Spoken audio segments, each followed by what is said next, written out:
Direct action organizing is based on three principles that make it distinct from the other types of organizing that we talked about last time. We're going to cover each principle and then get into a tactical guide to power. And stick around to the end of the video when I'll show some common mistakes that people make about the power of people. There are only three principles of direct action organizing, and they become rather obvious once you hear them out loud. But the world is complicated and we often forget things or get distracted in the moment, so let's go over them. Principle 1. Win real, immediate, concrete improvements in people's lives. This could be improvements in national healthcare, changes to human rights laws, or even something as small as getting street lighting or a public park repaired. Direct action organizing aims to win it not just for the people involved, but for the community at large or an entire population. Problems that are very big and require long-term solutions like unemployment, homelessness, violent crime, drug addiction, discrimination, hunger, all of these things must be broken down into small, short-term, attainable goals. These goals are called issues in organizing lingo. Without having a winnable issue, your organization isn't working in reality. You can also tell who is serious about organizing to improve the world and who's just a hater, because haters will be the first to say that something your organization is working towards simply doesn't go far enough. They don't see the bigger picture, the steps along the way, the discussions and consensuses that you had and worked towards, the work that's involved from this point on, or anything but themselves. Remember from episode 1, keep other people's names and other organizations' names out of your mouth. Organizers do not speak ill, they improve things. Putting down someone working in the same direction as you is for people who want to feel better than everybody else, not for people who are trying to help. Getting back to those big problems, I made sure to pick ones that all had something in common. If you notice, each one is easily measurable. Not all problems are directly measurable after all. For direct action organizers, we need to make sure that we can actually measure our success. Changing people's thinking might not be a good goal because how would we even measure progress or success? When you or a fellow organizer come up with a goal like this, many of which are quite important, have a discussion where you figure out some measurable change that you'd want to see and if it's feasible for you to do. Don't forget, we're in direct action organizing here, not education or advocacy. Those types of organizing often don't need to worry as much about this, but we do. Principle 2. Give people a sense of their own power. Direct action organizing mobilizes the power that people already have. They teach the value of united action by doing, not just by telling. Direct action organizations are always building self-confidence in people and avoid shortcuts which don't build people's power. Shortcuts like hiring a lawyer, getting a friendly politician to handle it, giving control over to a political party or government agency, all of these things don't build people's power or self-confidence. Giving people a sense of their power and organizing together to use it is the entire organizing goal. It's equally as important as solving the actual problem. And remember, don't waste your time simply debating those opposed to you to change their minds. Work with those closest to you already. As we discussed in episode 1, talk to people to find out what they care about, what they want, and do not spend time trying to win someone over if you can spend time finding someone who already agrees with you and getting them organized. We're organizing, not educating. Principle 3. Alter the relations of power. Last time, we showed that the types of organization can be thought of along a line.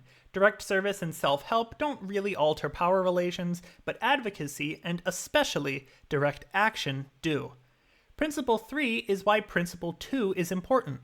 Once your organization exists and is a force to be reckoned with, suddenly the other side now has to consider you.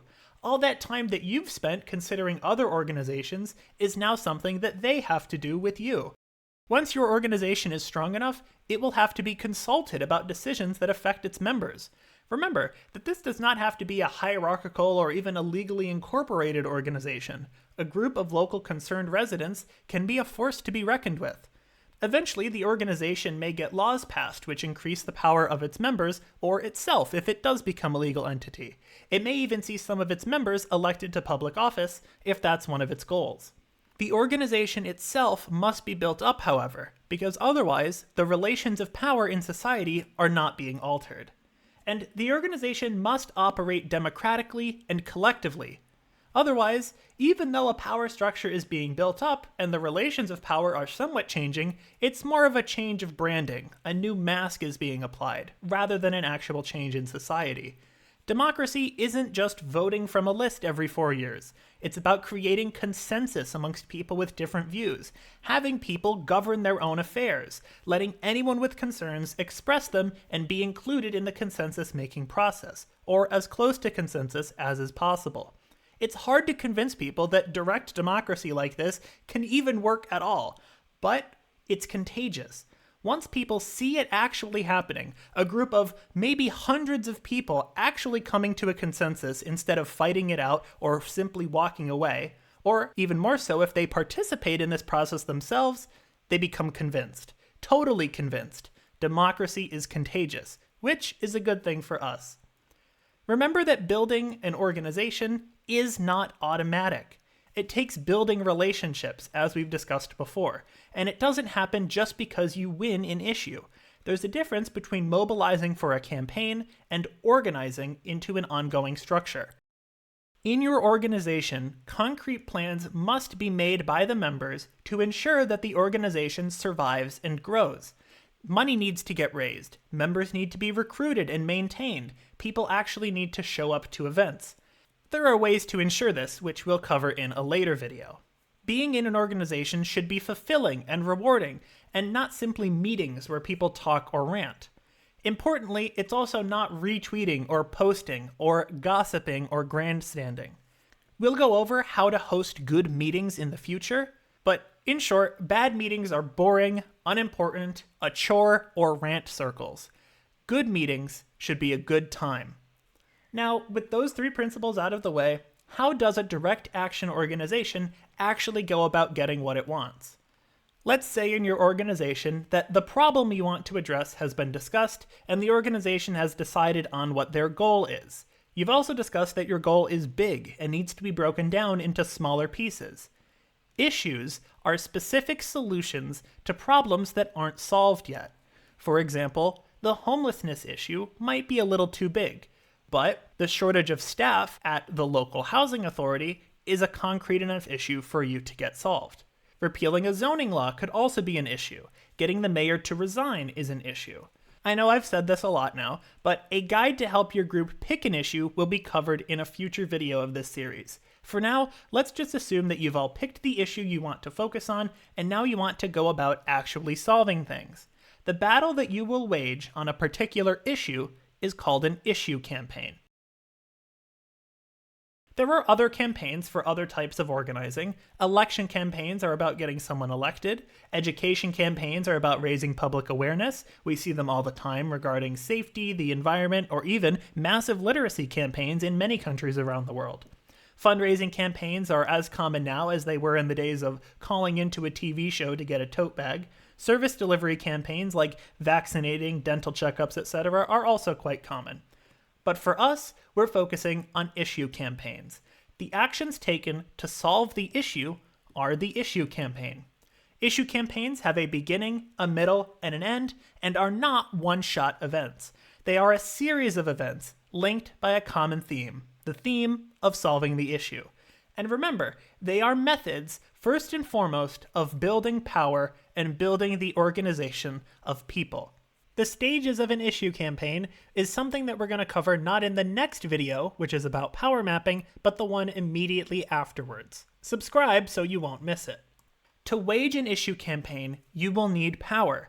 Power is either lots of money or lots of people, and direct action organizations usually don't have lots of money, and they're about building power and confidence of people anyway. So our goal as direct action organizers is to do with people what the other side does with money. The power that we as an organization of regular people have is real, and it's useful to remember this. Money is numbers on a computer screen or on a piece of paper. People are real. All societies are human societies at the end of the day. So today we're going to talk about the 3 forms of power that real people have. First, we have the power to deprive the other side of something it wants. Politicians want votes that we can take away. Executives and managers want bonuses and promotions that we can deprive by costing the company money. Landlords want rent that can be withheld via a rent strike. Corrupt or lazy government bureaucrats want easy paychecks and kickbacks, but they can lose them when we get them fired or force them to resign. Property owners want rising housing costs, which we can remove by getting zoning laws changed and building housing. The second form, we can give the other side something that it does want. Fair trade or kosher marks to indicate a product is in line with our standards are an example of this. Our endorsement or approval gets votes for politicians or even boots on the ground assisting in an election. I tell students when they say, oh, they don't care what we think, they ignore us and all that, I say, oh, no, that's the only thing they care about you. The only thing they care about you is what you're thinking. They don't care if you eat correctly, they don't care how your living conditions are, they don't care that they've built up an inhuman and irrational traffic system that's strangulating us and polluting our air. They don't care about anything. The only thing about you they care about is what you're thinking. In the morning they start, what's going to be the story today? How do we manipulate? How do we control? How do we contain? How do we influence? How do we act upon what it is that they have in their minds? Third, our organization can elect someone who supports our issues or is even one of us. Power for a direct action organization is often standing on someone's foot until they give you what you want or they give up and leave. But in many countries, there exist semi-democratic means of attaining power by way of local government office, state government office, regional government office, whatever it is. This power is real and is a great help in other campaigns. Even if you're against the concept of government or simply don't think that the local government in your area is legitimate, the power that it has is real and can be a great help when transforming society to how your organization actually wants. But remember, a real-life issue campaign will not start out with such high-pressure activities like these. Many people see them as radical, or if they support them, won't want to participate themselves. Flakiness is a fact of life. People are cautious and social creatures. Issue campaigns, therefore, should always start by asking for things nicely. And sometimes it actually does work, especially if an organization is large enough. But more importantly, if it doesn't work, it has set the stage. Later measures taken in the issue campaign are a defense or a response to the potential refusal. Efforts should be made to persuade those in power who are against you with facts and morality. Once people are refused something that they shouldn't have even had to ask for, they are much more willing to use other types of power and to get more radical. Here's a powerful quote to that effect. If you stick a knife in my back 9 inches and pull it out 6 inches, there's no progress. You pull it all the way out, that's not progress. The progress is healing the wound that's a blow made. And they haven't even begun to pull a knife out, much less try and heal the wound. They won't even admit the knife is there. Now for the fun part. We're going to do a lightning round of 4 different types of issue campaigns and see just how much power your organization has by going through this list. This is the Tactical Guide to Power. We're going to cover 4 areas of power, and in each we're going to have an introduction, go over what really matters in this type of campaign, the best timing, key questions, and other things. These are the types of things that we should be asking ourselves at our organization meetings to see if this type of issue campaign is a good fit or what we could do to make things better. Number 1, getting a law passed by an elected body. Local governments have power, and many direct action organizations work to pressure the unelected government administrators to do what's needed. Remember, it's these administrators who are really the state. They're the ones doing the day-to-day actions. This varies from place to place, to be sure. Some have elected judges, for example, while others do not. Some have elected treasurers, etc. Success in these areas depends almost entirely about how powerful the organization seems to the administrators. Specifically, is the group able to bypass the administrator and take their case directly to the elected official who appointed them? That is power. What matters? Primarily, voters who care strongly enough that they will change their vote on this issue. Second, money and people that can help you reach voters, along with media attention. Unless your organization is huge and powerful, its opinion is not news, but its action can be. Remember this.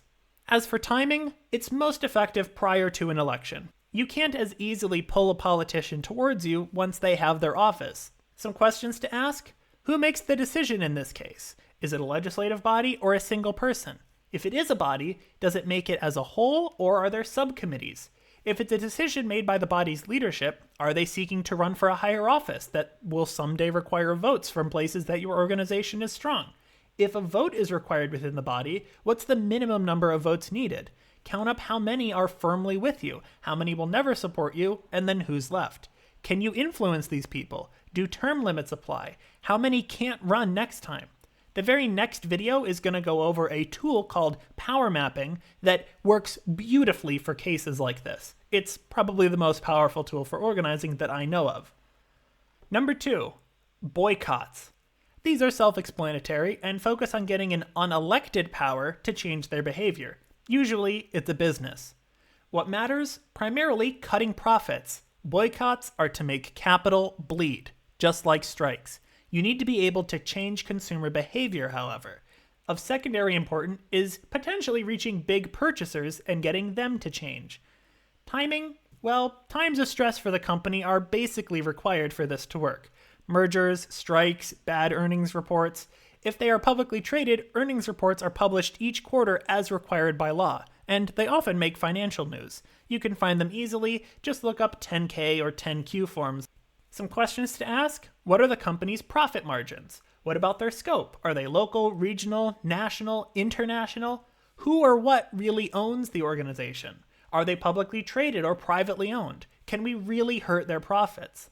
Oftentimes, for boycotts, the answer to many of these questions is the worst case scenario. Number 3, legal power. Winning in court, basically. Sometimes getting justice and improvement comes down to using the existing court system. This is definitely on the side of accepting existing power relations, but no one serious would look at the ACLU, for example, and say that they're not an organization bringing power to people and giving them confidence.